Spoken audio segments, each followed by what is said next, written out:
Well, great to see everybody. Thanks for joining us. If you're here in the room or you're watching online, you're catching up later, it's awesome to be with you. Welcome to the month of August, which is an exciting month for us. We've got a lot of fun stuff going on, and we didn't put up the balloons behind me just because we wanted Mike to feel like the homecoming king. We did it because tomorrow is sports camp, and so we've been doing something. We started something different this year. We've done sports camp the last couple years, but this year is red versus blue, so there's going to be a competition the whole time, the whole week, and so we're excited about that. And so the specific thing I want you to pray for, very specifically, is that the weather looks better tomorrow, okay? Because all week it's supposed to kind of rain. We've lucked out. God gave us 2 great weeks the last couple of years. And so we're hoping for that again. And so we can do things inside, but it'd be much better to do sports camp outside. And so just being able to pray for that. There's another thing I wanted to let you know about that's coming up this month in just 2 weeks. And I wanted to kind of double click on it for a second. We're having a worship night here on August 16th. This is kind of the culmination for Brett and Grace. They've been working on it as our interns, and they're really excited about it. We're really excited about it. And we want to get as many people there as we can. You can invite whoever you want. We would love for you guys all to come. There's pizza at 6 o'clock, and then we'll start worship at 6:30. So dinner's provided, so there's even that aspect. And we will be doing communion that night. And so it's just going to be a great time to come and spend some time singing, reflecting, all of that kind of good stuff. And so I would encourage you to put that on your calendar. Like I said, August 16th, so just a couple of weeks from now, Sunday evening, we would love to have you here for that. But today, I'm excited to wrap up this conversation we've been having called Real Rest. We've been talking about this for the last few weeks, and the reason we placed it in the summer, right, is because summer is a little bit more free. There's not as many schedules. There's a little bit of a different planning situation with, vacations and things like that going on. But we've got the longer days. We've got less as far as like school schedule and sports schedule usually and all that kind of stuff. And so we wanted to say, how do we take some time this summer and how do we think about what it means to rest? And rest is a biblical concept. It's something that God calls us to. The Scripture teaches us how to do. And so what I know is many people, including myself and our family, we get to points in the year and it just feels like it doesn't stop. There's something every day. There's something going on. There's another thing to plan. There's another thing that has to get done. And so what does it mean to truly have biblical rest, and what does that look like? A few of the things we've said along the way, we've said this over and over again, and this is how I want us to kind of think about what rest is. Rest is a gift and a commandment from God. So it's a good thing when we can rest. It's a good thing to be able to take time out. It's a good thing to get some sleep. It's a good thing to go on vacation. Those are gifts. And when we feel that rest, we feel like we're in a place where we can recover and we are at rest and we can kind of set things aside. That's a good thing. It's not something that we just get if we're lucky. It's something that we're actually called to do. And we would even go so far as to say that God commanded it. And when we look at Scripture, we look at Genesis, we see God rested after creating the world. We see Jesus at different times say we need to rest. And so I would even go one step further and say, if we're not resting, we're actually not doing what God called us to, and we might even be in a place of sin because we're not resting well.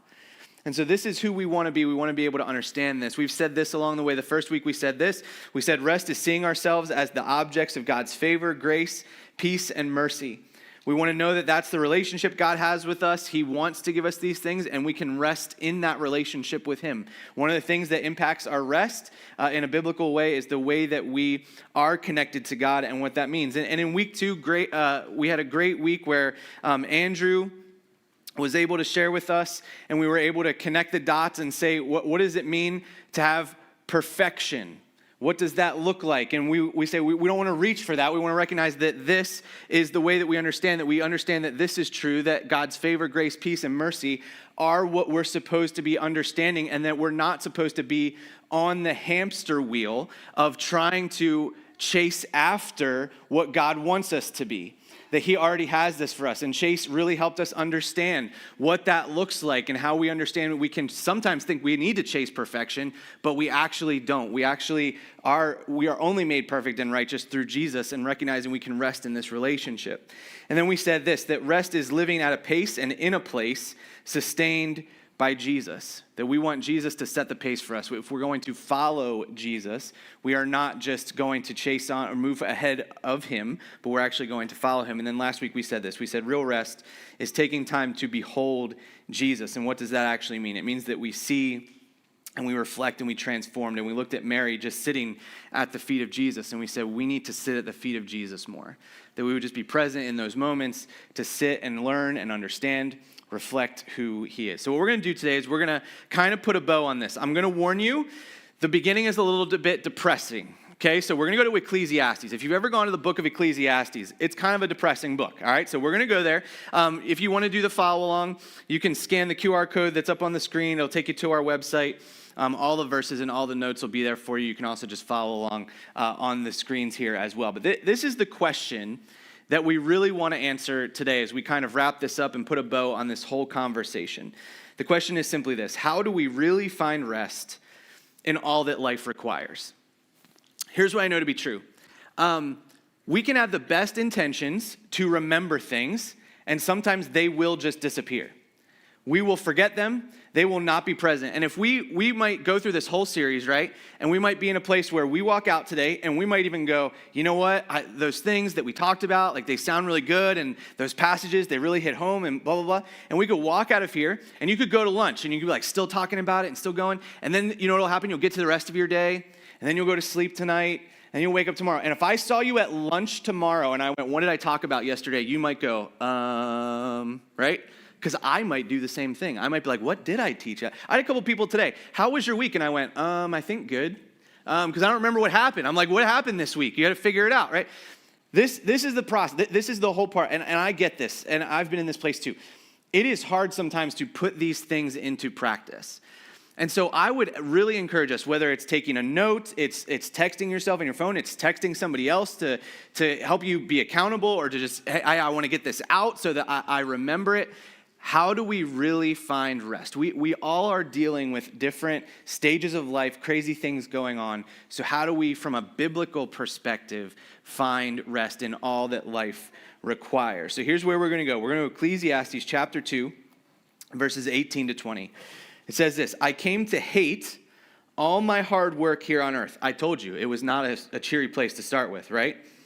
For I must leave to others everything I have earned. And who can tell whether my successors will be wise or foolish? Yet they will control everything I have gained by my skill and hard work under the sun. How meaningless. So I gave up in despair, questioning the value of all my hard work in this world. Just think about this for a minute. We've all been in the place where we've had to do really hard things. And whether it's work or it's a project or whatever. And there's a part of us that just wants to go, I don't want to be here, right? I want to quit this. This is not worth it. There was a moment years ago where I was a youth pastor at the time, and we took a group of teens to Momentum, which some of our teens just got back from. That's our fellowship's youth conference, and so we were out in Indiana. And we had a whole plan on where we were going to go as part of our service project. There's service projects associated with Momentum. And so we had this whole plan of where we were going to go. And we had a coach bus. We had about 50 students with us that year. And so we had a coach bus, and we were like, okay, we're going to go down to Indianapolis. Now, Indianapolis is like an hour to like hour and 15-minute ride from where Momentum was that year. So what was supposed to happen was that Saturday is when we're supposed to go do this project. So you have a morning session where you hear a little bit from a speaker, you do some worship, and then they would send everybody out to wherever they were going to go to do these projects. So we thought, okay, we're going to go do this session, and then we're going to walk outside, we're going to get on the bus, and we're going to go to Indianapolis. Well, we walk out, and I see our bus driver with the hood of the bus open, which is never a good sign, right? This is like, he's not hanging out there just because he wants to. Like, there's a problem. So I walk up, and when we start having conversation, he's like, yeah, the bus is not going to work. So now I'm like, okay, I got 50 kids. We got to figure out where we're going to go and what we're going to do. So I go back inside, and I talk to the people that running all the missions projects and all that stuff, and I say, hey, listen, our bus is not going to get us to where we're supposed to go. Is there anything else we can do? And they say, yeah, we've got another project that we've been working on all week. It's tearing down a barn. And I'm like, okay. I'm like, can you get us there? They're like, yep, we got a bus for you. Like, great. So we go there. It was the hottest day of the year. And you're tearing down the shade. You are not under the shade. There's shade there, and your job is to get rid of it, right? So we're there for hours. Kids are dripping in sweat. Like this was like this, and I'm like, some kid's gonna pass out. We're gonna die of heat stroke. Like something's gonna happen. I was like, we just need to get through this without me having to call a parent and say, we had to take your kid to the hospital because they're dehydrated. Because this was not the place we were supposed to go. And it was a difficult day just trying to like get back. And of course, we were the group that wasn't supposed to be there. So we were the last bus out. Like we were the last ones they were gonna get. We were gonna get back. Everybody survived. It was okay. Everybody got back. But it was one of those moments where I was like, I just need to get through this, right? This is difficult. It's a great thing we're doing, but it's hard, and I just don't want anybody to get hurt or have to go to the hospital or anything like that. And there are moments where just hard work feels like that. You're trying to get through it. You're trying to get it done. And the author of Ecclesiastes is looking at this, and he goes, this hard work, like, what's it all for?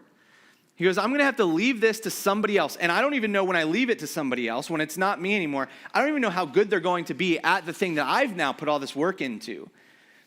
One of the things I want us to understand, and we get this, but I want us to understand this perspective when it comes to work, is you can't take any of it with you.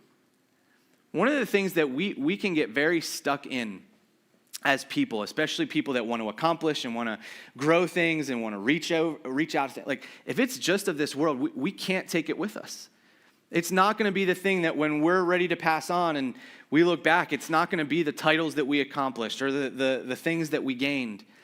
We can't take it with us, and that's what the author is realizing. And then I'll go one step further, and I promise I'll try and be less depressing after this one.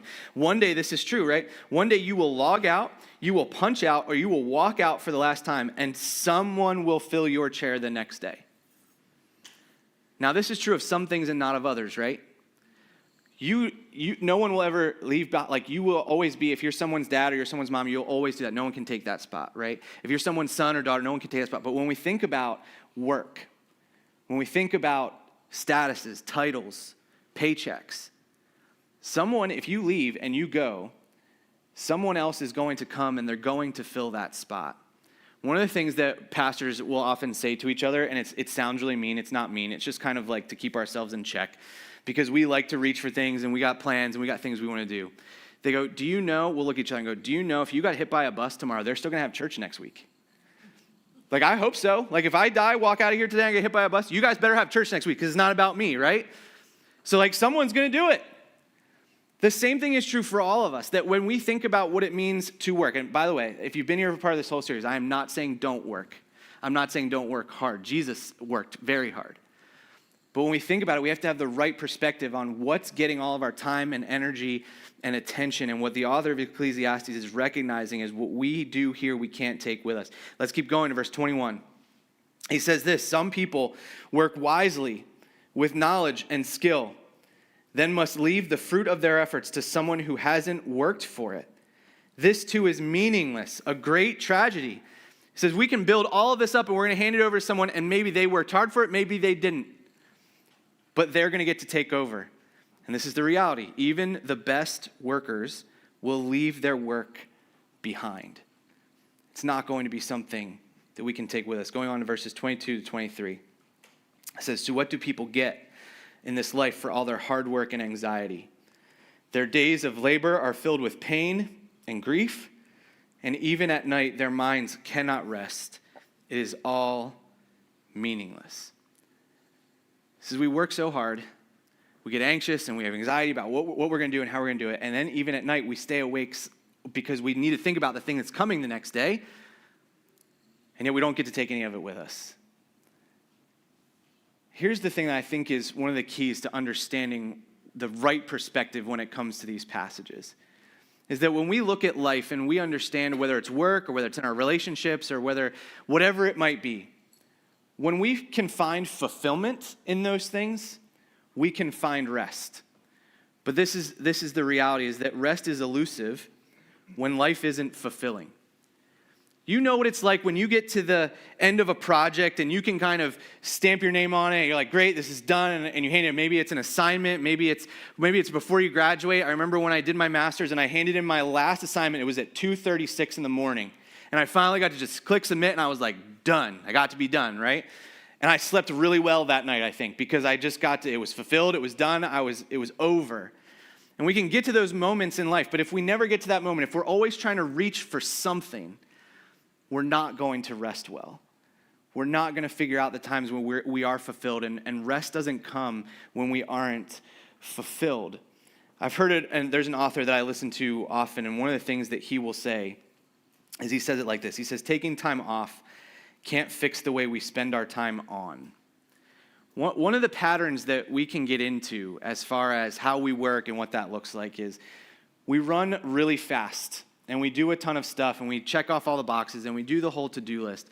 And then we've bought into some sort of lie that if we just then go to the beach for a week, we'll feel better, and it'll be better when we get back. You guys all know what that's like. You go on vacation for a week. The night before you're supposed to go home, it's like, oh no, right? And you get home and you're like, back to it. And all you can think about the first week back to work is where you were last week, right? The reason is because we're not doing our time on correctly. And just pausing for a moment doesn't mean that then it's just going to make everything better. It's like if you were at a dead sprint and you walked for 30 seconds, then you were just at a dead sprint again. You're going to get tired again sooner than you did on the first sprint. And then you do it again, and you're going to get tired again. You know what I mean? Like you're just running at a sprint, and at some point, you're going to have to slow down. And this whole idea that we are talking about with biblical rest is say, how do we spend our time on when things are busy, when we do have to work hard, when those things are going on? How do we find rest, and how do we create rhythms that God is in to make sure that we don't spend our time on in an incorrect way? Then verse 24, this is where kind of the switch flips for the author of Ecclesiastes. He says this, so I decided there's nothing better than to enjoy food and drink and to find satisfaction in work. So let's pause there. He goes, you know what? If this is just meaningless, if me working so hard, I'm going to turn it over and I'm frustrated about it and it's not going to go, I'm going to be frustrated when I have to leave it behind. He goes, you know what? I'm just going to enjoy my time here.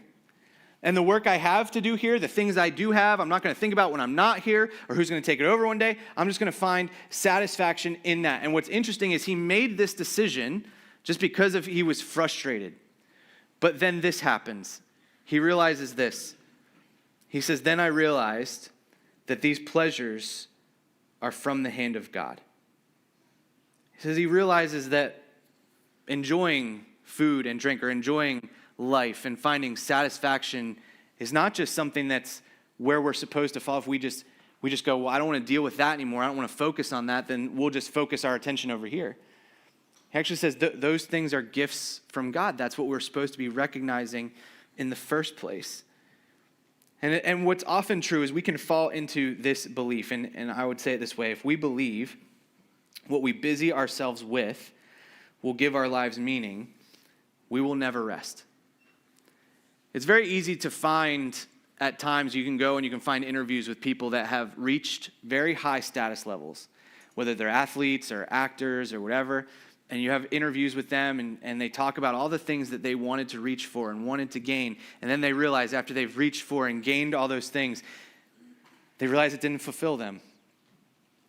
And we can fall into the same trap, just thinking whatever's next, whatever the thing is that we want to reach after, whatever it is we're going to spend all our time doing is going to give us meaning. And if we believe that, if we think that those things are going to be the things that give us meaning, we're never going to rest.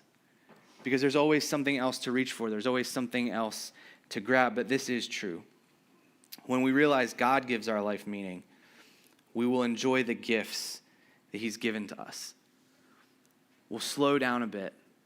And we'll say, what I find meaning in is not my accomplishments, but what I find joy in is my relationship with Jesus. And that's where when we realize that it's not what we're supposed to amass or produce or create or whatever that gives us meaning, we can rest in that fact that we just say, I want to find peace in my relationship with Jesus. The next two verses in Ecclesiastes 2, verse 25 to 26. It says, for who can eat or enjoy anything apart from God? God gives wisdom, knowledge, and joy to those who please him. But if a sinner becomes wealthy, God takes the wealth away and gives it to those who please him. This, too, is meaningless, like a chasing of the wind. If you've read Ecclesiastes before, you know this phrase, that like chasing the wind is something, it's a common refrain. It comes up again and again and again. And the whole point, if you look at Ecclesiastes from a big perspective, one of the things that the author is trying to help us understand is that when we chase after the wrong things, it's going to feel like chasing after the wind. You ever try and chase the wind? You didn't catch it. I guarantee it, right? You could run and run and run and you'd never get there. And this can be why we find ourselves feeling so exhausted and feeling like we're chasing after things that we can't get or that don't fulfill us because we've pointed our attention in the wrong direction. And even though, as the author of Ecclesiastes writes this out and says this in a very depressing way, I think he could have found a little bit of a better way to say it, but it's a little depressing way, right? When we recognize and we know this is true, we realize sometimes the things we've chased after, the things that are important to us, are not the things that God has called us to. And this is the way I would say it: finding joy in the experience of a relationship with the God of the heavens will give your life meaning.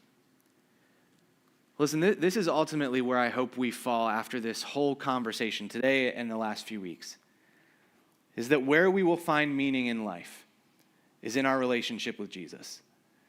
That the gospel would change who we are, that we would recognize that Jesus was a real person and he really died for you and me, and it will really change our life if we give our lives over to that. That this is where we are, because there's a lot of other things that we can chase after. There's a lot of things that people can tell us we should point towards or tell us we should accomplish or tell us that are important. When we realize what's really important and we understand our relationship with Jesus, this is the place we are to find joy. And it's in an experience in a relationship with the God of heaven, and it can give our lives meaning. You know, as I thought about this, we're going to transition to a different passage in a second, but as I thought about this, I thought about three things that had a lot of things more in common than I thought. And I think that this is true, that food, work, and relationships have a lot in common. And this is what I mean by that. They are either functional or they're fulfilling. Here's what I mean, okay? Let's think about this for a minute. So think about food for a second. Here's why McDonald's still exists. Because it's easy, it's pretty cheap, and you can just do it whenever you're out somewhere. But it is not the most fulfilling food. It can taste really good, but it's not the most fulfilling. It is not the experience you have when you, on your birthday, you go out to eat and you sit down with your spouse or you sit down with your family or your friends and it's at a nice restaurant and you can order the thing you love and you spend time with them having conversation and hanging out and you don't want to leave because it's so fulfilling, right? McDonald's can taste good, but doesn't do that, okay? As long as you're past like 5 years old and you don't want the Happy Meal anymore. It's either functional or it's fulfilling. There's things we eat all the time. Functional. I need a snack. I just need to keep going. Or it's fulfilling. The same thing is true with work. Sometimes we have jobs that are functional. They said if you punch in, they'll pay you. So you show up every day. You need the paycheck. You need to pay the mortgage. You got to pay whatever the things are you need. And you don't love it. It's not great. You don't really care about moving the organization forward or making the company bigger. You just say, I'll play my role while they'll pay me. And there's other times where we have jobs that really fulfill us, or roles, volunteer roles that really fulfill us, and we love it. And it's something that we want to do. It can be either of those two things. And relationships can be the same way. Your relationship with the person at the drive-through window at McDonald's is not the same as your spouse. The relationship with the person at the drive-through window, functional. You gave money, they give you food, function. Fulfillment, someone who knows you, someone who loves you, someone who you want to spend time with. They know your name, you know their name, you know what's going on in their life, they know what's going on in your life, right? This is the idea. Listen, sometimes I think where we fall on this with our relationship with God is way too functional. And I think when we are chasing after the things that we are not supposed to chase after, we're finding meaning in places where we're not supposed to find meaning. Our relationship with God becomes very functional instead of fulfilling. Because he becomes either an avenue to get what we want, he becomes something that we just want to come along as we go on the path that we want to go on, or we lean into that relationship and say, I understand who you are, and I want a fulfilling relationship with you. But sometimes we have to choose. We have to choose in all three of these areas what's functional and what's fulfilling. Where we're going to go next is Psalm 34. Psalm 34, many of us have read this before. We're going to start in verse 8, and we're going to read down through the rest of the psalm. The very first phrase of the psalm is going to be very familiar to many of us. And I don't want us to just gloss it over for this time. Maybe we've seen it before. We're like, oh, that's interesting. But I want us to really key on it. So here's the very first phrase, Psalm 34, verse 8, just A. The very first sentence says this: taste and see that the Lord is good. Now just pause on that for a second. Why would that be what the author of Psalm says? Why? Think about what he's saying. He's saying engage two different senses. He wants us to see it with our eyes. He wants to taste it. What are the things that we see and taste? Like that's an experience. That's a connection. That's recognizing something that's more than just observing it or seeing it from far away or understanding knowledge about it. This is an experience where he goes, you need to lean in and understand what's going on with God. He says, taste and see it. Come and experience it. And then he lays this out. We're going to read the rest of this psalm. So keep going, verses 8 through 10. We'll read that and just keep going. So taste and see that the Lord is good. Oh, the joys of those who take refuge in him. Fear the Lord, you his godly people, for those who fear him will have all they need. Even strong young lions sometimes go hungry, but those who trust in the Lord will lack no good thing. Verses 11 to 14. Come, my children, and listen to me, and I will teach you to fear the Lord. Does anyone want to live a life that is long and prosperous? Now think about that question. Nobody answers that question and says no. Does anyone want to live a life that's long and prosperous? No, I don't really want that, right? No, we would all say yes. Okay, so then when we read something like that in Scripture, what does he say then? What's supposed to, how do we get there? It says, then keep your tongue from speaking evil and your lips from telling lies. Turn away from evil and do good. Search for peace and work to maintain it. Verses 15 to 18. The eyes of the Lord watch over those who do right. His ears are open to their cries for help. But the Lord turns his face against those who do evil. He will erase their memory from the earth. The Lord hears his people when they call to him for help, and he rescues them from all their troubles. The Lord is close to the brokenhearted. He rescues those whose spirits are crushed. Verses 19 to 22. The righteous person faces many troubles, but the Lord comes to rescue each time. For the Lord protects the bones of the righteous. Not one of them is broken. Calamity will surely destroy the wicked, and those who hate the righteous will be punished. But the Lord will redeem those who serve him. No one who takes refuge in him will be condemned. Now here's what I did. I took a bunch of things from that, and I just kind of made a summary of what this psalm tells us about God. There are 5 things that jumped out to me. These are those 5 things that God provides. He provides for those who follow him. He sustains them. God hears us. God rescues us. And God redeems us. Here's my question as you think about this. As you've heard of or understood or thought about other gods that people worship, what other God is like this? And by the way, he does this for us when we were still his enemies, while we were still caught in sin. It wasn't that we turned and said, oh yeah, God, we want to follow you. And then he says, now I'll be all these things. He is all of these things even before we decided to follow. And when this is the God that we serve, this is the God that we're supposed to taste and see is good. These are the things that we're supposed to experience in a relationship with him.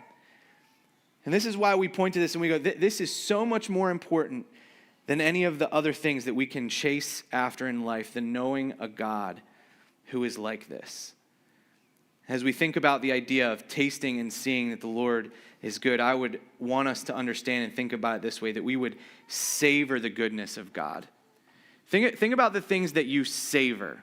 Have you ever had a dessert in your house that was so good you ate it slowly because you didn't want it to be over? One of those things. Every once in a while, we find this with Costco, because Costco rotates through their stuff. So like, it's not always there when you want to get it. And it's like the time I want the cinnamon rolls are when they're gone, okay? So we will get extra. Becca buys extra and she freezes them so we can have them when they're not in stock, right? And we eat them real slow, and I don't give them to the kids because they don't appreciate them. So we keep them. So we savor them, right? What if our relationship with God was something we savored and wasn't just functional, wasn't just transactional, wasn't just something that we did when we felt like we needed it, but we held on to it tightly? What would that look like if we did that? I think we're actually not great at, I'll just talk for me. I'm not great at savoring things, period. I have realized over the course of time, we've been thinking about this, and I've obviously been processing some of these ideas for a little bit longer as I've built out this series and all the things. I've realized as I walk through this, I eat way too fast. If we sit down at dinner, I'm done, it's gone. And I'm like, why is everybody else still here? I'm sitting here, they're still eating and all that stuff. I eat so stinking fast. I'm looking at people point at each other in the room right now. Everybody's got their ideas on who eats too fast. We slow down. We don't spend enough time savoring things. And what God says to us, what his scripture says, is taste and see. The things that we taste and see are the things that we savor.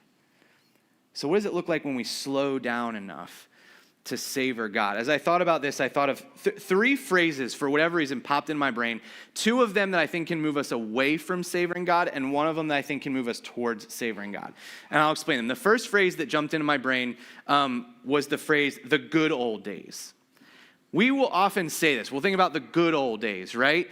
We just finished watching The Office for probably the 15th time. And if you've watched The Office before, the very last episode, there's a character named Andy Bernard. And Andy Bernard is kind of a goofball. But in the very last episode, he looks right at the camera and he goes, I wish there was a way to tell you were in the good old days before you've left them. And we often will look back and we'll go, things were so good back then. I miss that. I miss what that was like. I miss what was going on then. And here's the thing. I think we all feel that at times. And it's an understandable thing to feel. But here's what happens when we get stuck in that frame of mind. We miss what God is doing right around us. And it's so easy. I just said this, right? It's so easy to focus on what's wrong. We look at the good old days because we look at the things that are going on today and we go, I don't like what's happening today. I wish it was the way it was before. But this is the idea that we would train ourselves to focus on what is right or what God is doing now and savoring what's going on around us now. Because the challenge is when we think about what was going on in Ecclesiastes, right? He was so focused on what's coming next. And if we get stuck in this idea, we think about what was, and now we're not where we're supposed to be thinking about what God is doing now. And you can't savor something that you don't have right now. You can think fondly about it, but you can't savor it. So when we think about this and we want to savor our relationship with God, we want to be present in that moment. We have to think about the idea that we don't want to be out ahead of ourselves. We don't want to be looking back too far, but that we would savor what God is doing now. Here's the second phrase that came to my mind. Is the tyranny of the urgent. If that's a strange sentence to you, if you Google later the tyranny of the urgent, you'll come up with about a 6 or 7 page paper that you can read online. It's not very long. But the idea is this, that sometimes we get stuck in life chasing after the things that seem like they need to be done right now, and really they don't. And we get stuck running around on certain things, we don't do the important things. Maybe you've had that happen before where you started off on one task that you knew you needed to do, and then over the course of the day, everything else came up, and you're like, I finished those 5 things, and that one thing I was supposed to do didn't happen, right? That's what this is talking about. When you think about slowing down enough to take in the gifts of God's goodness, slow down enough to sit in those moments where God shows up and he brings something to us. The meal that is fulfilling, the job that is fulfilling, the relationship that is fulfilling are all gifts from God. And we breeze past them. We don't appreciate them the way we should. We don't see God's goodness in the moment. We don't savor them. But this is the phrase that came to mind that I think really will help us savor a relationship with God is this, to be fully known and truly loved. This honestly is what every human wants. To be fully known, to have somebody that knows almost everything about us, if not everything about us. That they would know what we love, what we don't love, what we like to do, where we want to spend our time, what we like to eat, what music we like, all those kinds of things. And they know all that stuff, and they know all of our faults. And yet they would still look at us and say, they love us. This is what a parental relationship should be. This is what a marriage should be. And this is the relationship that God presents to us. He knows us fully and truly loves us. And so when we find true rest, it is found in walking with God, being with the person who knows us fully. There is nothing we can hide from God, and yet he still says, I love you, I will sustain you, I will provide for you. All of those things we said from Psalms, he will do. And when we get there, when we can move that to the forefront of our mind, it changes the way we walk through life. Because it puts in perspective all the other things we're chasing. It doesn't mean we won't work hard. It doesn't mean God won't call us to do big things and great things, and we would give time and energy and resources to all of it. But when at the end of the day, this is where we're supposed to come back to. At the end of the day, this is what we're supposed to savor and where we're supposed to rest at the feet of Jesus. Now, I want to talk for a moment because I know throughout this series, and I've worked enough jobs to know that there are people in the room or watching online or connecting later, right? You are working a job right now that is totally functional and not fulfilling. You show up every day because they said they'll pay you and you need a paycheck and you haven't found anything better yet, and so that's where you are. It's what you do. And when I talk about these things, I know that I'm talking from a spiritual perspective, and it can be tough to be like, so how does that work? How do I find rest when every day I wake up and I go, gotta go to that job again, right? I've been there. I get it. So what do? Here's what I would lovingly present to you is this, that we serve a God who can take meaningless tasks and make meaningful moments. And here's what I mean by that. You might be stuck at that job for 5 years. Who knows? Maybe you'll be there for another 5 years and you'll get through it. And at that point, you'll find something else, or you'll do something different, or you can retire, or whatever it is. And you're like, great, thank goodness, it's over. I can move on, right? And that might be your whole perspective if you just get through it. But here's what I would say. When we invite God into those moments, just imagine this. Imagine you spend the next 5 years investing in people, connecting with people, praying for people. And maybe one person decides to follow Jesus from your workplace over the next 5 years. And you walk out of that 5 years, I guarantee it will not just be, thank goodness it's over. It'll be, look what God did because I was just willing to take meaningless tasks, I think, filing paperwork, putting stuff in a box, taking stuff from point A to point B, and I decided to invite God into it to make it a meaningful moment. Wherever you are, by the way, and I get it, right? I worked a lot of dumb jobs, okay? Whatever job God has given to you is the goodness of God in your life. The fact that you have a place to go and they will give you a paycheck for being there, that's a gift. That's the goodness of God in your life, that you would have that opportunity. It's not something for us to just set aside and go, well, anybody could do this, right? No, it's a gift. How does he want to use it in your life? When we focus on just getting through it, when we focus on what's next, we don't savor God in those moments. But we need to invite him into those moments. Help us to see what he can do if only we'll let him. Here's how I would say this at the end, that real rest experiences the goodness of God and savors the moment. So much of our conversation through this series has just been about not maybe like speed-wise slowing down, like maybe that, like you've always got stuff to do and we're not saying you can just stop doing things, right? But recognizing God more throughout the day. Whether that's intentionally with time we spend in scripture or prayer, whatever that looks like, but also taking those moments where God is present or you notice something different and actually just taking that moment to behold or savor him. And say, I'm not just getting through this life, I am experiencing God in my life and finding rest in that place. And so when we can experience the goodness of God, we can savor the moment. Here's a few examples of this. We've had some challenges we've given out. Here's the last one. I would challenge us to slow down during meaningful moments. Meals can be that. Like I said, I eat too fast. Maybe you're the same way. Somebody pointed at you. I saw people point at you. If it's good food, taste the good food. Like that's a gift from God that we don't just eat gray slop that doesn't taste like anything, right? God gave us the ability to taste food. That's the goodness of God. It's not just like, well, glad that happened, right? No, he said, I want you to, and he made it that way and then says, taste and see that the Lord is, like he connected taste to a theological understanding. It's important. So we slow down at those moments and enjoy those times. What about car rides? Last week, Becca and I got to go out and we had a car that we could drive together and no kids were in the car in the back going, can we have internet? Right? That was not in the car at the moment. So we just got to ride together, and it was great. We just had conversation, and we just got to hang out. Sometimes those car rides with a friend, or a car ride by yourself sometimes, moms, right? You can just be by yourself in the car. It's the goodness of God.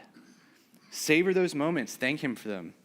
When we see a sunset, we've talked about that, or just beautiful scenery, like pausing to stop. And then conversations. We talked about those functional or fulfilling relationships. A conversation with a person who is in a fulfilling relationship with you, whether it's a friend, it's a family member, it's a spouse, whatever it is, right? That's the gift of God in our life. And we slow down and we engage in that in the way that God has called us to. We recognize his goodness in a different way. So what I want us to walk away with after these 5 weeks of having this conversation, by the way, if you missed any of them or you don't remember what we said a few weeks ago, you can go back and you can listen to it later, watch it again. We need to take intentional time to spend time with God, to sit at his feet, to behold him, to say my life is not going to revolve around my to-do list, but it's going to revolve around my relationship with Jesus. That's an intentional step. We have to take intentional steps to say, I'm not going to just run at 1,000,000 miles per hour. I'm going to run at the pace that Jesus has called me to run at. I'm going to follow him and not be out in front of him trying to decide what I'm going to do all the time, but to allow him to lead. And oftentimes when we have to allow Jesus to lead, guess what? We need margin in our schedule. If that's not there, we're not going to do the things that God calls us to. So we need to find those places. And then in just the every day of it, in the midst of all the busyness, sometimes we can't, in the middle of a busy day, we can't just go, I'm going to drive to the mountains for a while and just sit with Jesus. Can't just do that every day. But what we can do is we can see him in the aspects of life that are just some of these things, just some of the goodness of God in our lives where he has blessed us, and we can pause and we can say, I need to remember who he is. And slow down in those moments enough to just take him in. To not be so worried about what's next, what we got to do, what we don't have to do, but just who he is. And I promise, if you do those things, intentionally find time, pause in the middle of the day just to say and recognize what God is doing or the goodness of God, it will change our perspective on rest. It will change how we run through life because we'll see him in those little moments. And it will point us more towards him than towards chasing after the wind.